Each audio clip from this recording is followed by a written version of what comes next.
Le sentier des brumes. Lorsque le soleil s'incline derrière les collines doucement arrondies, un voile de brume s'élève au-dessus du lac de Miraval. Ce lac, caché au cœur d'une ancienne forêt de pins argentés, semble hors du temps. Aucun son, si ce n'est le bruissement des feuilles et le doux clapotis de l'eau contre les pierres moussues. Elina, une jeune femme au regard calme et au geste lent, marchait pieds nus sur le sentier qui serpentait jusqu'à la rive. Chaque pas soulevait de fines gouttelettes de rosée sur les herbes folles. Elle portait une robe en lin beige, légère comme une brise, et une écharpe bleu pâle flottait autour de son cou. Son visage était détendu, ses pensées légères, comme bercées par une musique intérieure. Le lac s'étendait devant elle, vaste miroir d'émeraude et d'or, reflétant les nuages pastels du crépuscule. Là, au bord, une vieille barque de bois flottait, attachée à un piquet, grinçant doucement à chaque va-et-vient de l'eau. Elina s'assit à côté, posant les mains sur ses genoux. Elle ferma les yeux. Le silence n'était pas vide. Il vibrait doucement, comme un secret ancien que seule la nature murmurait. Chaque soir, elle venait ici, non pas pour chercher quelque chose, mais pour retrouver ce qui ne se dit pas, la paix, la lenteur, l'oubli du monde. Ce soir-là, un léger frémissement dans les roseaux attira son attention. Un cygne blanc, majestueux, fendait les eaux calmes. Il s'arrêta juste devant elle, la fixant d'un œil tranquille. Puis, dans un bruissement presque imperceptible, il inclina la tête. Elina sourit. Le lac l'acceptait. Le cygne restait immobile sur l'eau, sa silhouette blanche se découpant contre les couleurs changeantes du crépuscule. Elina ne bougeait pas non plus, comme si un fil invisible les reliait, tissé de silence, de calme et de cette étrange complicité que seule la nature profonde peut offrir. Le vent jouait doucement dans ses cheveux, et la lumière mourante du jour posait des reflets dorés sur sa peau. L'air avait changé. Il ne faisait ni froid ni chaud, mais quelque chose de subtil flottait, une présence douce, presque comme un souffle bienveillant. Elina inspira lentement, puis expira sans bruit. Elle se sentait vidée de toute inquiétude.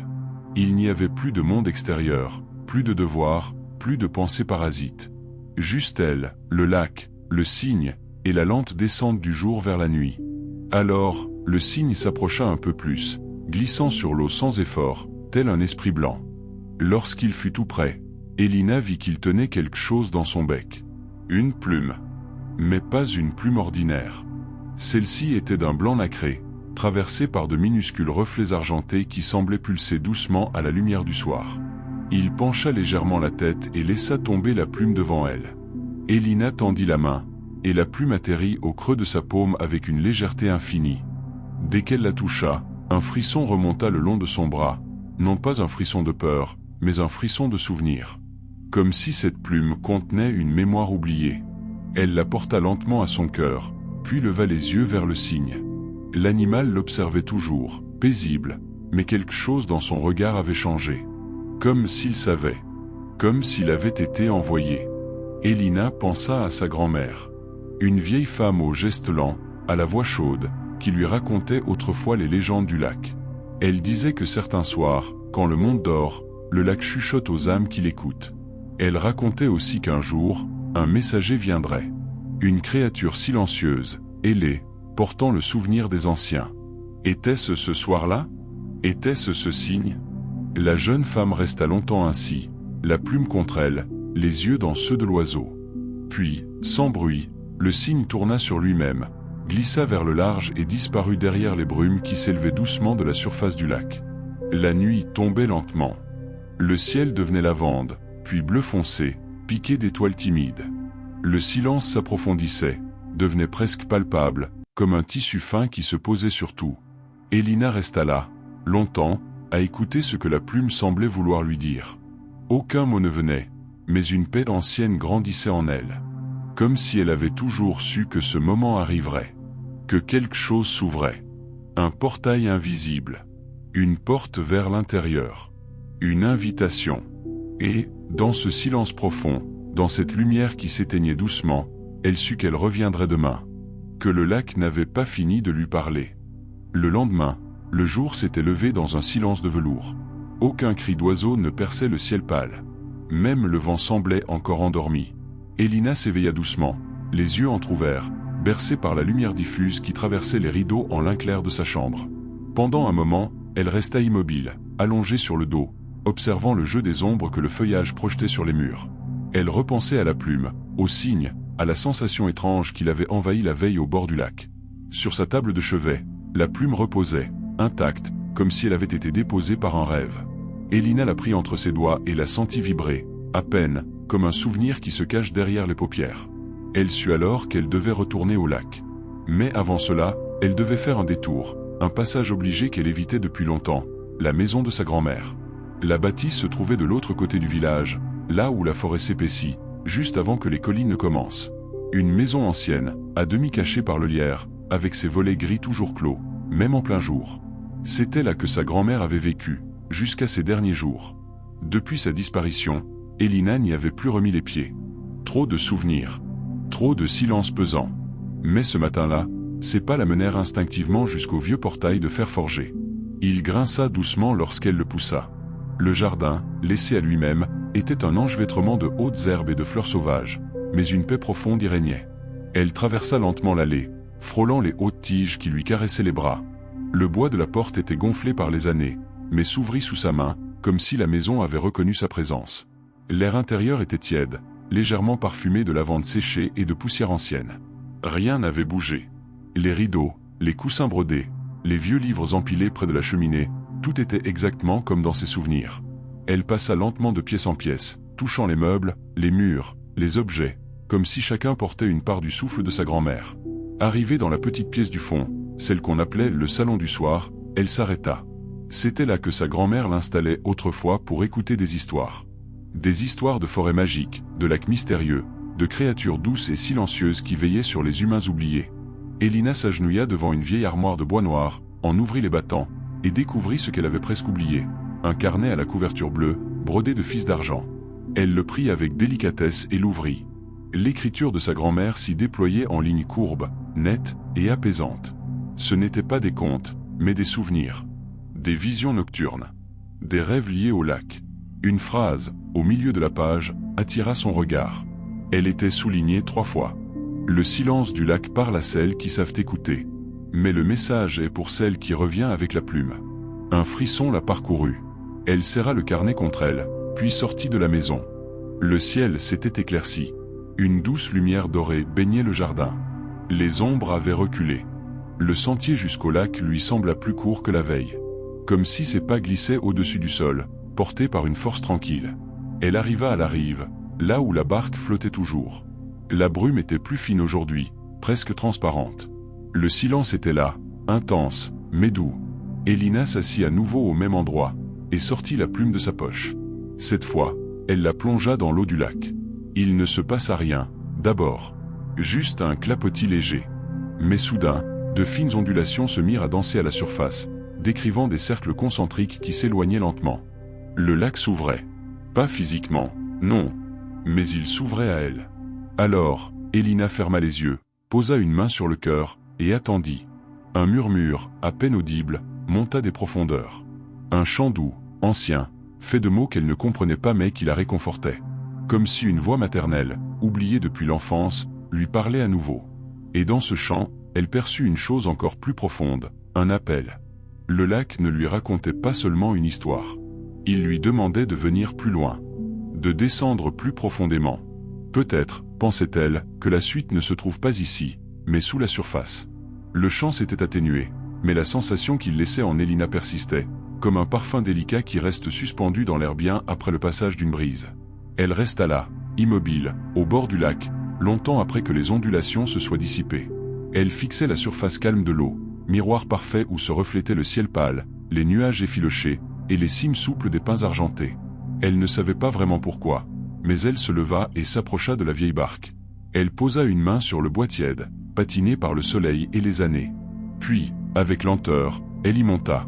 La barque tangua doucement sous son poids, comme si elle reconnaissait celle qui revenait. Aucune corde n'était nécessaire.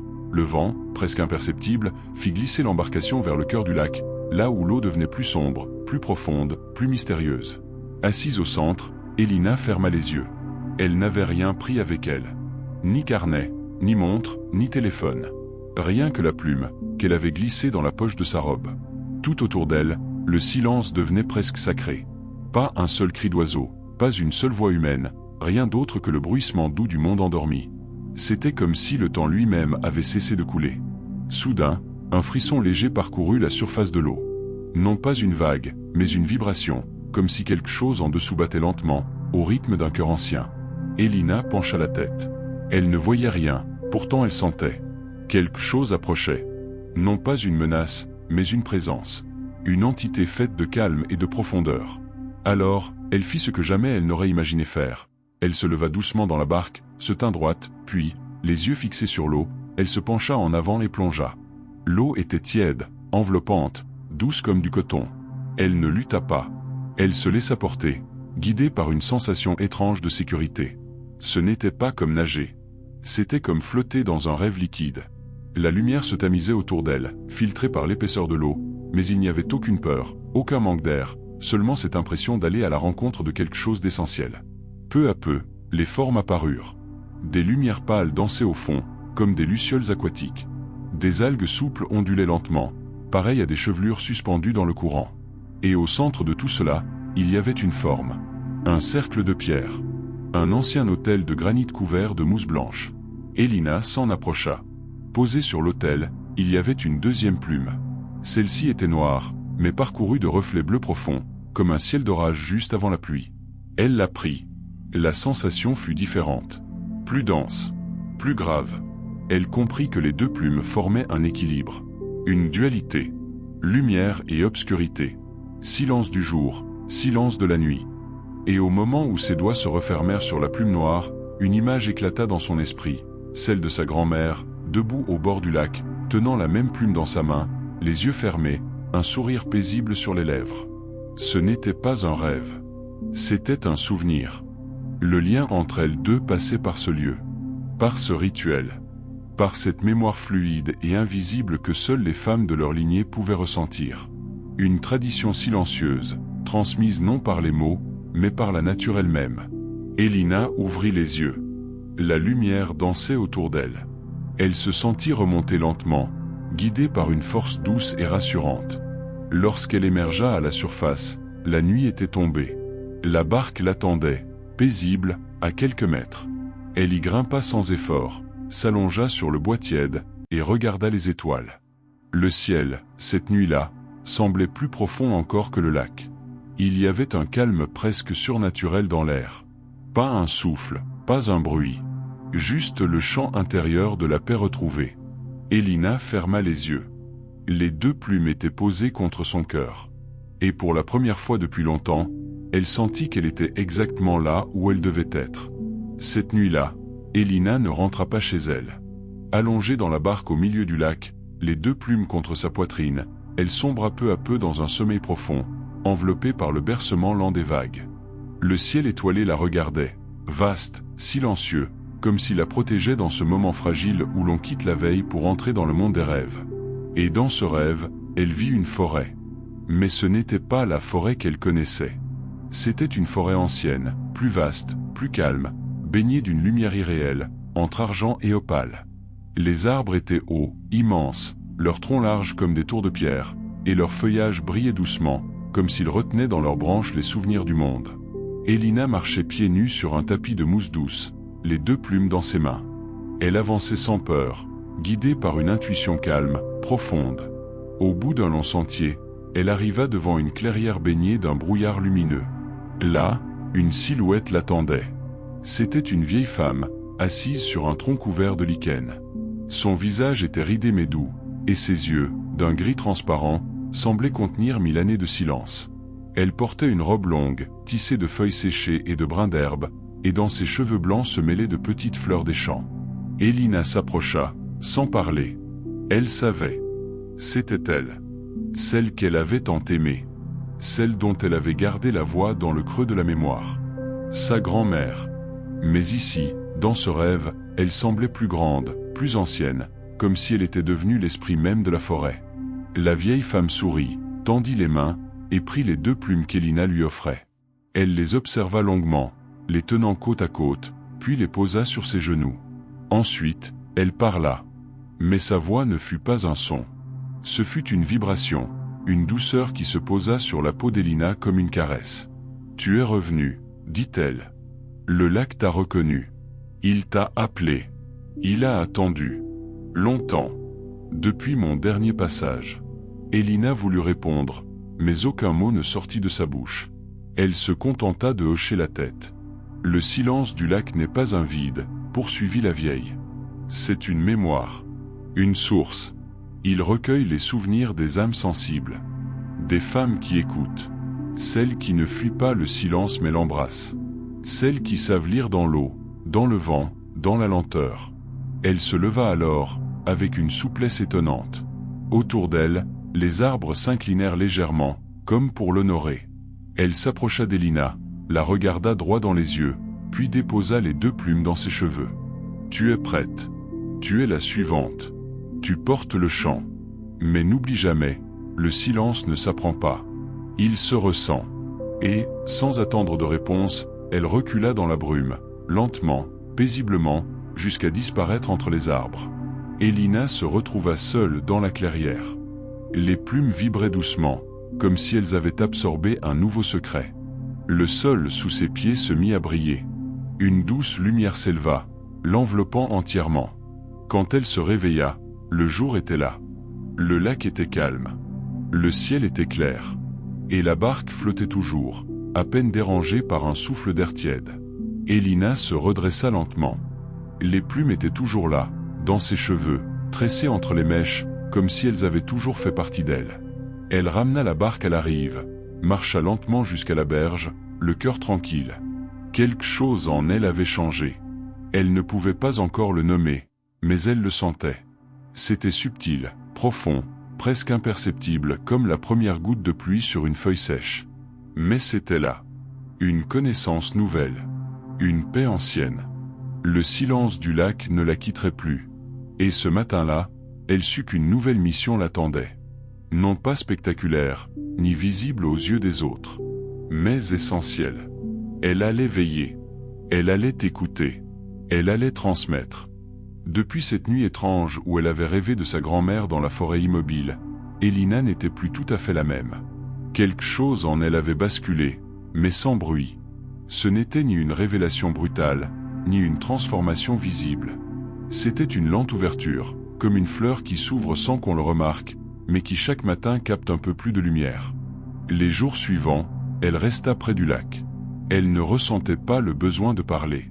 Elle mangeait peu, buvait l'eau fraîche d'un ruisseau voisin, dormait parfois à l'ombre des grands arbres, parfois sur la barque doucement ballottée par les vagues.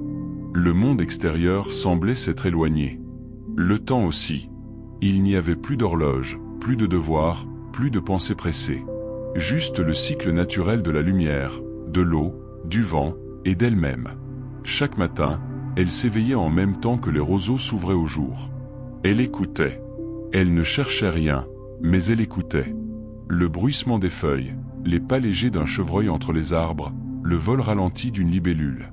Elle notait intérieurement les moindres changements, un reflet différent sur la surface du lac, une vibration nouvelle dans l'air, le passage plus rapide d'un nuage. Tout avait une signification, mais aucune ne nécessitait d'être expliquée. Tout simplement, elle était là. Elle avait compris que sa mission n'était pas de comprendre, mais de ressentir. Un matin, alors qu'elle se tenait debout au bord de l'eau, elle aperçut une silhouette à l'horizon. Un enfant. Petit, seul, les pieds nus, le visage levé vers elle. Il ne pleurait pas, ne parlait pas, mais il semblait chercher quelque chose. Elina s'avança doucement. L'enfant ne bougea pas. Elle s'agenouilla devant lui et lui tendit la main. L'enfant la prit sans hésitation. Il ne dit rien. Il n'avait pas besoin de mots. Elina l'emmena jusqu'à la rive, lui montra la barque, les roseaux, le tronc d'arbre où elle s'asseyait pour méditer. L'enfant observait, curieux, mais calme. Elle lui donna une pierre lisse qu'elle avait trouvée la veille, ronde et douce comme un galet de lune. Il la serra dans sa main avec une expression de gratitude muette. Puis, sans un mot, il retourna sur le sentier et disparut parmi les arbres. Il revint le lendemain. Et le surlendemain. Chaque jour, un nouvel enfant venait. Parfois seul, parfois accompagné d'un autre. Toujours silencieux. Toujours paisible. Il restait un moment avec elle, parfois s'allongeait dans l'herbe, parfois fermait les yeux, parfois lui apportait une fleur, un coquillage, un dessin. Puis il repartait. Elina ne posait pas de questions. Elle ne leur demandait pas d'où ils venaient, ni pourquoi ils venaient. Elle comprenait. Ils cherchaient ce que beaucoup d'adultes avaient oublié. Un lieu calme, un lieu vrai, un lieu qui ne demande rien, sinon d'être là. Et elle leur offrait cela.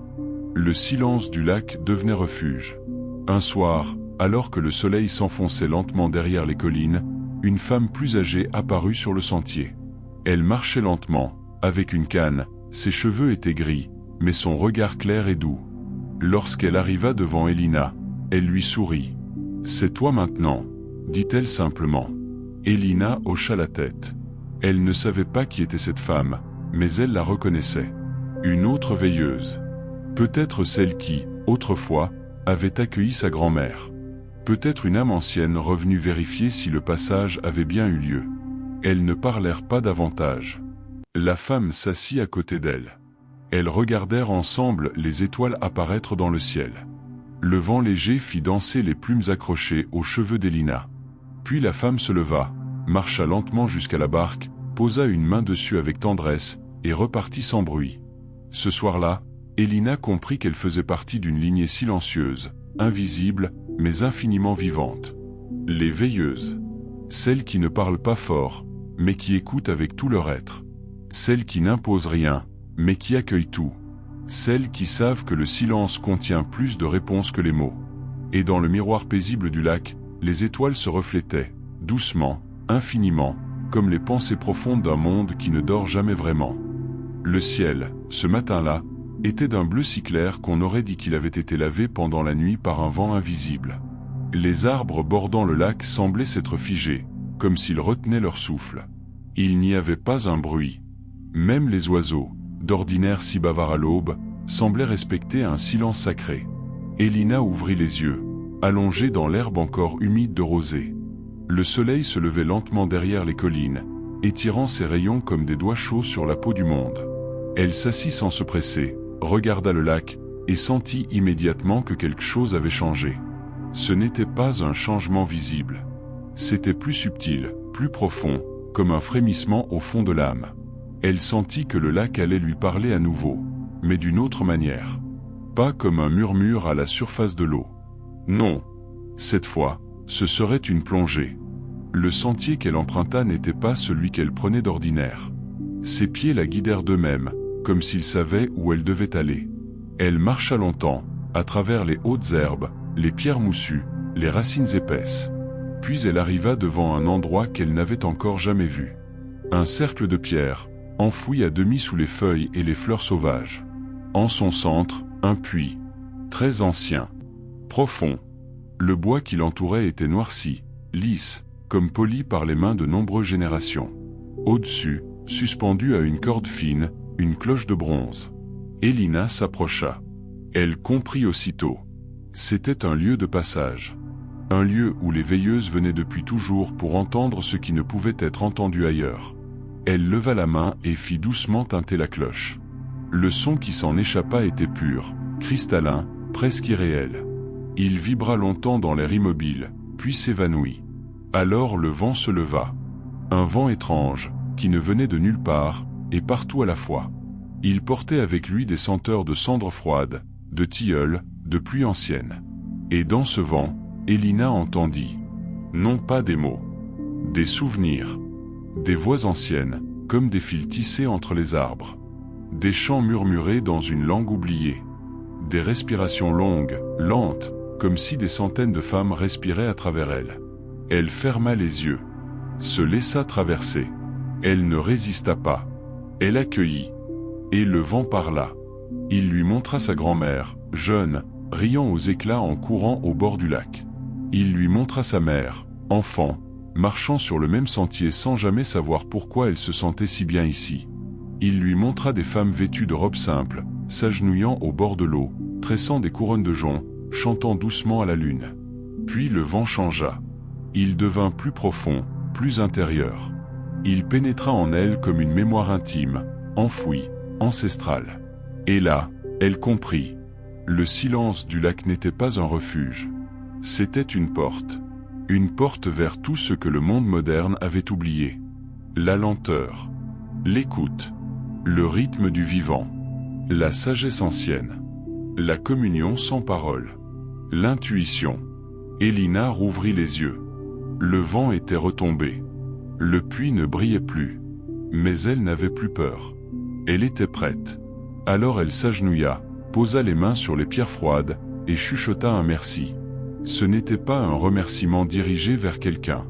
C'était un merci offert au lac, au vent, aux veilleuses, à la terre elle-même.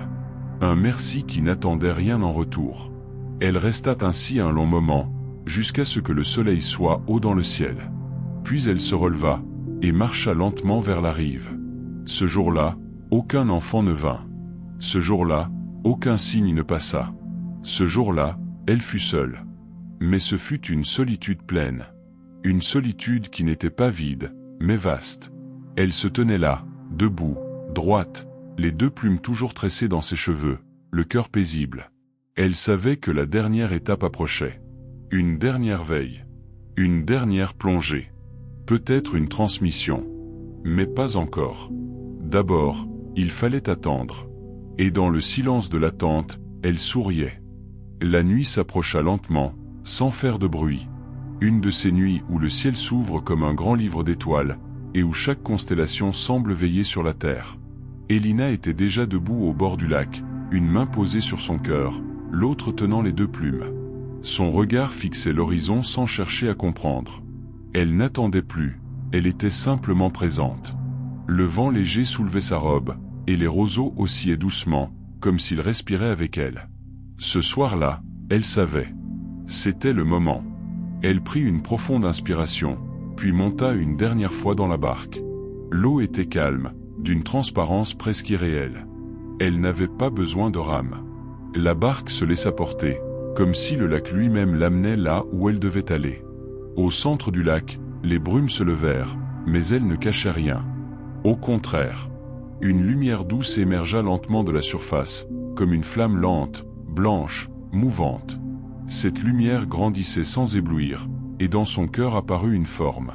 Elina n'eut pas peur. Elle la connaissait. C'était une veilleuse. Pas sa grand-mère, pas la femme aux cheveux gris. Une autre. Ou toute. Une présence faite de paix et de mémoire. Elle tendit la main vers Elina. Elina se leva dans la barque. Les deux plumes s'envolèrent doucement de ses cheveux, portées par le vent, puis vinrent se poser dans les paumes ouvertes de la présence lumineuse. À cet instant, le silence devint total, mais pas vide. Il fut plein, vaste, réconfortant. Un silence qui berce, qui guérit, qui enveloppe. Alors, la présence s'inclina légèrement. Et dans un dernier frémissement d'étoiles et de lumière, elle disparut dans l'eau. Elina resta seule au milieu du lac. Mais cette fois, la solitude était celle des sages. Elle n'était plus Elina seulement. Elle était veilleuse, gardienne, messagère du silence. Elle retourna à la rive sans un mot, s'allongea dans l'herbe, ferma les yeux. Et dormit. Un sommeil profond, long, paisible. Un sommeil sans rêve, parce qu'elle avait déjà tout reçu. Et maintenant, le silence t'appartient. Toi qui as suivi Elina jusqu'ici, respire profondément. Sens dans ton cœur cet espace tranquille que le lac a laissé. Ce n'est pas juste une histoire. C'est une invitation. Ralentis. Écoute. Respire. Observe. Accueille. Le silence n'est pas absence. Il est présence pure. Il est mémoire du monde, et source de paix. Si un jour, toi aussi, tu trouves ton lac, qu'il soit réel ou dans ton cœur, souviens-toi que tu peux y revenir. À chaque instant. Le monde a besoin de celles et ceux qui veillent, qui ressentent, qui prennent le temps de ne rien faire, pour mieux tout comprendre. Alors je te souhaite une nuit profonde et douce comme l'eau du lac. Un sommeil sans poids, sans tension, sans peur. Des rêves paisibles, guidés par des plumes légères. Et au réveil, un cœur calme, limpide, silencieux. Tu es veilleur, veilleuse. Même dans le bruit du monde, le silence est là, en toi. Et si tu veux aller plus loin, relis cette histoire en fermant les yeux entre chaque partie. Écris à ton tour une page de silence, une pensée calme, un souvenir doux. partage cette paix avec quelqu'un qui en a besoin. Ou simplement, reviens ici, au bord du lac, dès que tu en ressens l'appel. Merci d'avoir marché jusqu'au bout de ce sentier. Bonne nuit, bel esprit. Que le silence du lac t'accompagne toujours.